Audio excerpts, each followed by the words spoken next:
दुपारच्या वेळी तिच्या सासू सासऱ्यांचं जेवण झाल्यावर मेघना भांडी किचनमध्ये घेऊन चालली होती, तेव्हा तिला पाठीमागून तिच्या सासऱ्यांचा आवाज आला.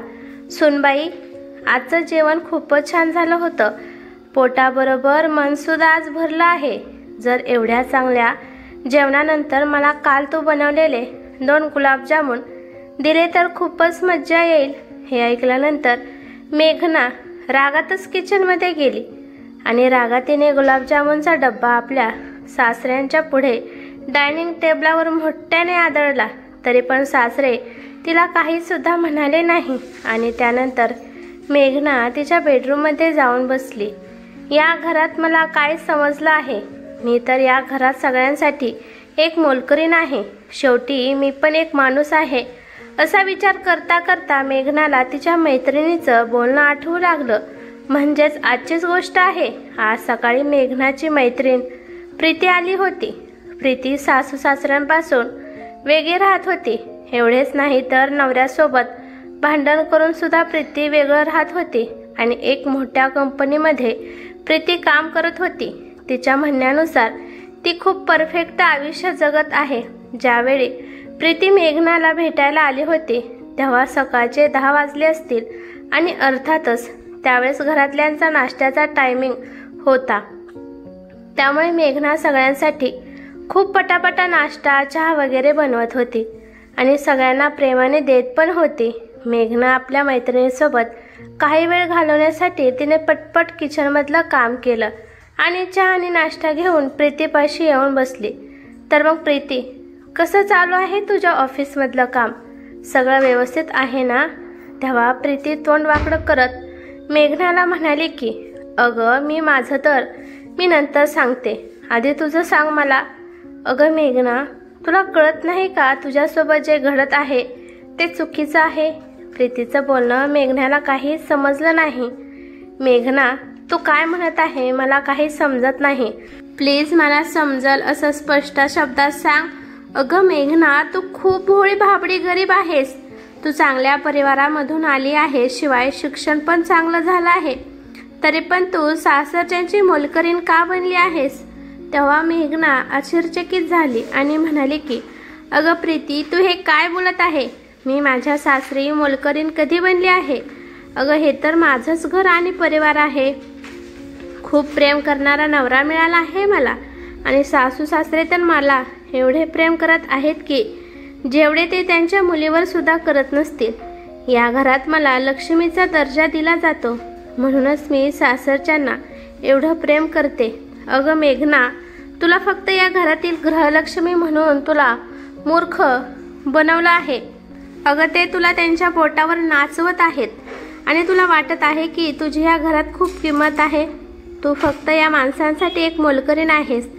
कधी तुझ्यासाठी तू विचार केला आहेस का? सकाळपासून संध्याकाळपर्यंत तू या माणसांसाठी काम करत असतेस.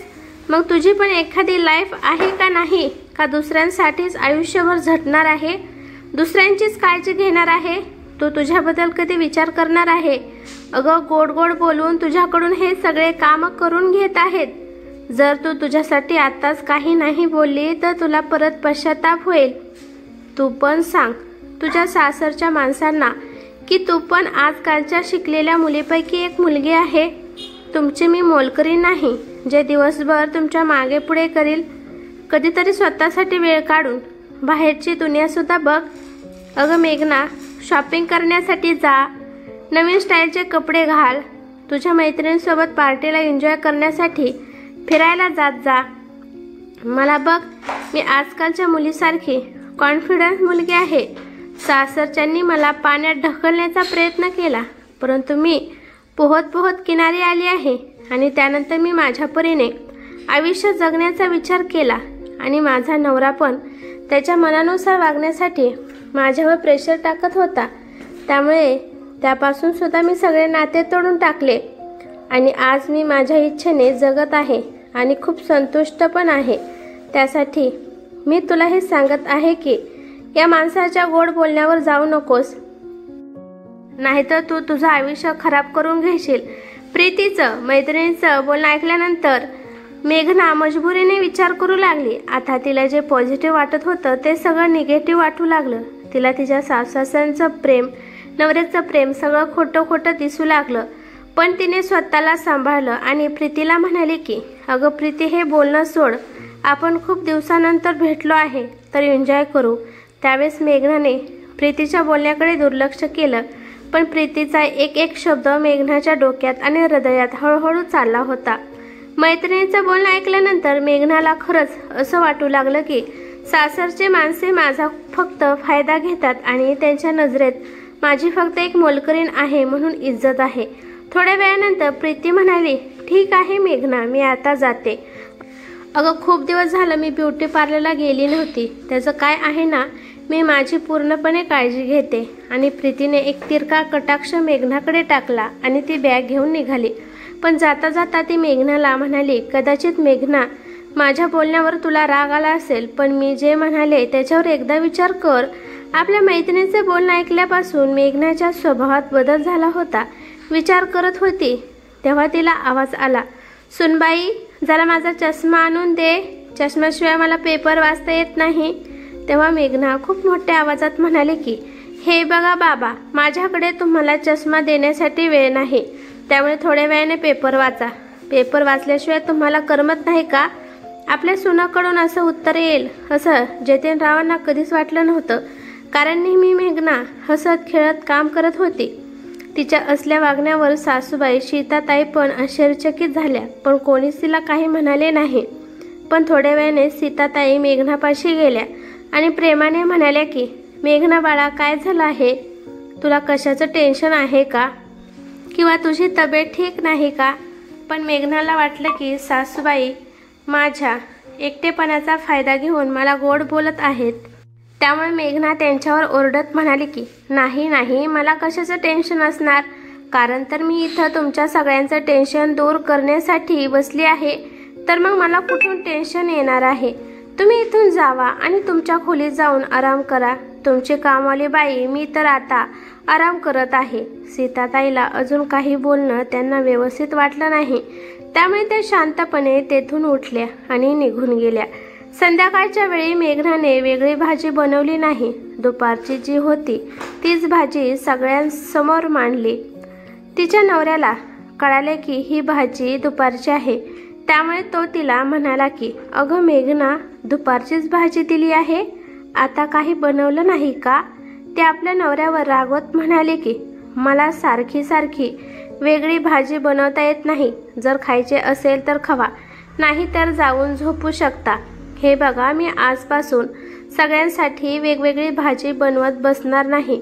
असं म्हणून मेघना तिच्या खोलीत गेली आणि झोपली। मेघनाकडून हे उत्तर मिळाल्यावर तिच्या नवऱ्याला नीलला पण धक्का बसला, पण तरी पण मेघनाला कोणी काही नाही म्हणाले। सगळ्यांनी शांतपणाने जेवण केलं आणि आपापल्या खोलीमध्ये निघून गेले। खोलीमध्ये मेघना विचार करत होती की मला या लोकांनी नोकरानी समजलं आहे, पण मला समजायला खूप वेळ झाला। ती मनातल्या मनात विचार करते की मी उद्याच्याला नाश्त्याला काहीच बनवणार नाही। ज्यांना काही खावं वाटतंय त्यांनी स्वतःच्या हाताने बनवावं, नाहीतर सासूबाईंना सांगणार आहे तुमचं तुम्ही बनवा। मी जर जेवण नाही बनवलं तर 2 दिवसातच त्यांचे डोकं ठिकाणावर येईल, नाही आलं तर मी माझं नाव मेघना सांगणार नाही। सकाळच्या वेळी ती जाणून बुजून खोलीच्या बाहेर गेली नाही, पण थोड्या वेळाने तिची सासू दरवाजात आली आणि म्हणाली की सुनबाई, आज तुझी नणंद येणार आहे, त्यामुळे जेवणात काहीतरी स्पेशल बनव। मला वाटते की तू पनीरची भाजी बनवावी, तू तोपर्यंत तयार होऊन ये, तोपर्यंत मी खीर बनवते। सासूबाईंचं बोलणं तिने शांतपणे ऐकलं आणि नंतर मेघना रागात म्हणाली की मी तर फक्त तुमची फुकटातली नोकरानी बनून राहिली आहे, कारण मी रोज रोज तुमच्यासाठी खायला आणि तुमची कामे करत असते आणि वरून पाहुण्यांची सुद्धा मलाच उठाठेव करावी लागते। आता खूप झालं, माझ्याकडून कोणतीच उम्मीद ठेवू नका। तसं म्हणून मेघना पाय आपटत बाथरूममध्ये चालली होती, पण तिचा अचानक पाय घसरला आणि ती खूप जोरात आदळली आणि तिचं डोकं बेडच्या कोपऱ्याला लागलं। त्यामुळे मेघनाचा एक पाय खूप दुखायला लागला आणि डोक्यातून रक्त पण येऊ लागलं। सीताताई हे पाहून खूप घाबरल्या। त्या पटकन मेघनापाशी आल्या आणि तिला आधार देऊन बेडवर बसवलं आणि त्यांनी एक ओढणी तिच्या डोक्याला बांधली, ज्यामुळे रक्त कमी वाहेल। त्यानंतर हळूहळू त्यांनी तिला झोपवलं। सकाळचा टाईम होता, त्यामुळे तिचा नवरा पण घरीच होता। तो बाहेर अंगणात एक्सरसाइज करत होता आणि सासरे ज्योतिराव पण तिथेच आसपास फिरत होते। सीताताईंनी मोठ्याने दोघांना पण आवाज दिला। सीताताईंचा आवाज ऐकून दोघे पण पळत आले। मेघनाच्या नवऱ्याने पटकन त्याची फोर व्हीलर काढली आणि त्यामध्ये मेघनाला बसवलं। तिला भयंकर वेदना होत होत्या आणि सासू सासरे पण तिच्यासोबत बसले। हॉस्पिटलमध्ये गेल्यावर तिच्या पायाचा एक्सरे काढला, तेव्हा कळाले की मेघनाचा एक पाय फ्रॅक्चर झाला आहे। मेघना तिच्या अवस्थेवर रडत होती, तेव्हा मेघनाच्या जवळ तिची सासूबाई आली आणि आपल्या पदराने तिचे डोळे पुसत म्हणाल्या की बाळा का रडत आहे, काही सुद्धा नाही झालं असं म्हणून त्या तिला आधार देत होत्या। मेघना बाळा, आम्ही सगळे आहोत ना, त्यामुळे तू टेन्शन घेऊ नकोस आणि डॉक्टरांनी सांगितलं आहे की फ्रॅक्चर थोडंच आहे आणि काही दिवसातच तू व्यवस्थित होशील। मेघनाच्या पायाला प्लास्टर घातल्यानंतर काही तासांनी डॉक्टरांनी त्यांना घरी पाठवले। तोपर्यंत मेघनाची नणंद पण घरी आली होती। मेघनाने पाहिलं की तिच्या नणंदने सगळं घर व्यवस्थित केलं होतं, कारण तिच्या बहिणीला सगळा पसारा पाहून कोणताही त्रास व्हायला नको। गृहिणी अशी असते की तिला घरात झालेला पसारा पाहून खूप टेन्शन येतं आणि जर ती जोपर्यंत तो पसारा व्यवस्थित करत नाही तोपर्यंत तिला करमत नाही। त्यामुळे तिच्या नणंदला माहीत होतं की मेघनाला जर सगळीकडे असा पसारा झालेला दिसला तर तिला त्रास होईल, त्यामुळे तिने सगळं व्यवस्थित केलं होतं। मेघनासाठी तिच्या सासऱ्यांनी व्हीलचेअर आणली होती आणि त्या व्हीलचेअरवर मेघनाला बसवलं होतं आणि मग ते हळूहळू तिच्या खोलीपर्यंत गेले आणि तिला सगळ्यांनी मिळून बेडवर झोपवलं। मेघनाने पाहिलं की बेडरूम सुद्धा तिच्या नणंदने व्यवस्थित ठेवली होती आणि सासूबाई पण तिच्या तब्येतीची काळजी घेत होत्या।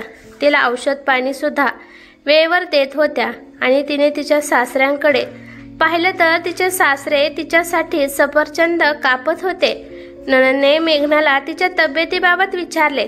त्यानंतर ती तिच्या आईला म्हणाली की आई, तू फक्त वहिनीची काळजी घे, घरातलं सगळं काम मी करते, तू अजिबात कशाचं टेन्शन घेऊ नकोस आणि वहिनीला पण कशाचा त्रास होऊन देऊ नकोस आणि मी आता काही दिवस इथेच राहणार आहे।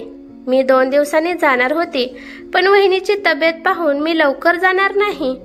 तिच्या सासरच्यांचं तिच्यावर असणारं प्रेम पाहून तिला खूप आता पश्चाताप होऊ लागला की आपण कालपासून सासू सासऱ्यांचं मन दुखेल असं बोलली होती। तिला आता कळालं की ती जे पण करत होती ते चुकीचं होतं। मैत्रिणीच्या बोलण्यात येऊन ती तिच्या सासरच्या माणसासोबत वाईट व्यवहार करत होती। आज जरी मेघनाला शारीरिक त्रास होत असेल, परंतु तिचं मन हे पाहून खूप संतुष्ट होतं, कारण तिला समजलं होतं की या घरात तिचं स्थान कुठे आहे। त्यांच्यासाठी मी एक नोकरानी नाही, तर मी त्यांच्यासाठी खरोखरची गृहलक्ष्मी आहे, ज्यामध्ये सासरची मला ऑर्डर सोडत नाही, तर ते सगळे आपलेपणाने मला सगळे कामे सांगत होती। ते सगळे माझ्यावर एवढा विश्वास टाकतात की घरातला सगळा व्यवहार माझ्यावर सोपवला आहे।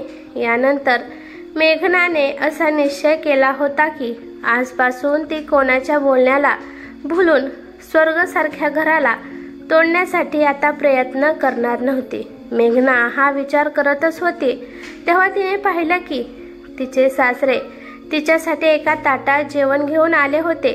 सासऱ्यांचं वय झालं आहे तरी पण ते आपल्या सुनेची किती काळजी करत आहेत असा विचार मेघना करते। त्यानंतर सासूबाई तिच्यापाशी बसल्या आणि म्हणाल्या की देवाचा आभार आहे की माझ्या सुनाला काही सुद्धा झालं नाही, तुला असं हसताना पाहिल्यावर मला खूप भारी वाटतं। सासूबाई तिच्या डोक्यावरून हात फिरवत म्हणाल्या। त्यानंतर तिची नणंद आली आणि म्हणाली की आई, मी सगळ्यांसाठी कॉफी बनवणार आहे। कॉफीचं नाव काढल्यावर सासरे खूप आनंदित झाले, जसे की ते लहान बाळच आहेत। ते म्हणाले की ठीक आहे बाळा, तू कॉफी बनव। असं पण जेवण झाल्यावर कॉफी प्यायचं खूप मन होत आहे। आणि तेव्हा हसत मेघना म्हणाली की आणि हो ताई, गुलाबजाम गॅसच्या शेजारी जो डब्बा आहे त्यामध्ये आहेत. आणि हो बाबा, तुम्हाला जेवण झाल्यावर खायला आवडतात ना, तर मग मी तिथे ठेवले आहेत. बिनधास्त तुम्ही खाऊ शकता. तेव्हा सासू हसत म्हणाली की अगं मेघना, तुझ्या सासऱ्यांना फक्त खायचं प्यायचं खूप वेड आहे. सीताताईच्या बोलण्यावर सगळेच मोठमोठ्याने हसू लागले. थोड्या वेळाने मेघनाच्या फोनवर प्रीतीचा म्हणजे तिच्या मैत्रिणीचा फोन आला. मेघना म्हणाली की प्रीती, कशामुळे फोन केला आहे? तेव्हा प्रीती म्हणाली की अगं मेघना, मला खूप ताप आला आहे. 2 दिवस झालं मी आजारी आहे, परंतु माझ्यापाशी आता कोणी सुद्धा नाही. त्यामुळे विचार केला की तुला बोलावं, म्हणजे तेवढं माझं मन लागेल. तू सांग मेघना, तुझं काय चाललं आहे? तू तुझ्या सासरच्या माणसाचं डोकं ठिकाणावर आणलं आहे का नाही? तेव्हा मेघनाला खूप राग आला, परंतु तिने तिच्या रागाला कंट्रोल केला आणि म्हणाली की प्रीती, मी खूप चांगली आहे, आनंदी आहे. असं पण प्रीती, मी सुद्धा आजारी आहे. माझा तर एक पाय फ्रॅक्चर झाला आहे, पण मी तुझ्यासारखी एकटी नाही. माझ्यापाशी पूर्ण परिवार आहे. माझ्या सासरचे माझी खूप काळजी घेत आहेत आणि मी असा विचार केला आहे की आजपासून कोणाचंच फालतू बोलणं ऐकून घ्यायचं नाही. ठीक आहे प्रीती, आता मी फोन ठेवते, कारण का माझी गोड नणंदबाई माझ्यासाठी कॉफी घेऊन आली आहे. आणि हो, तुला कशाची मदत लागत असेल तर नक्की सांग. असं पण माझ्या सासरचे एवढे चांगले आहेत की ते तुझी सुद्धा हसत हसत मदत करू शकतात. असं म्हणून मेघनाने रागात फोन ठेवून दिला. त्यानंतर सगळे मिळून कॉफी पिऊ लागले. तेव्हा मेघना तिच्या सासूची, सासऱ्यांची आणि नवऱ्याची माफी मागू लागली, कारण तिने तिघांचं जरा मन दुखवलं होतं. त्यानंतर मेघना प्रीतीने तिच्या डोक्यात काय भरवलं हे सगळं सासरच्यांना सांगितलं. सासरे म्हणाले की तरीच म्हणालो की माझी गोड सून माझ्यासोबत एवढा कडू का बोलत होती, कारण माझ्या सुनेच्या डोक्यात कोणीतरी कडू भरवलं होतं. पण जाऊ दे, जे झालं ते गंगेला मिळालं. पण आमच्या मनात तुझ्याबद्दलचा कोणताच राग नाही बाळा. चला, या गोष्टीवर आपण तोंड गोड करू. असं म्हणून सगळे हसू लागले आणि कॉफी पिऊ लागले. आणि मेघनाला तिच्या भाग्यावर आज खूप गर्व वाटत होता. ही कथा कशी वाटली ते मला कमेंट करून नक्की सांगा. कथा आवडली तर लाईक शेअर नक्की करा आणि चॅनलवरती नवीन असाल तर चॅनलला सबस्क्राईब करा. धन्यवाद.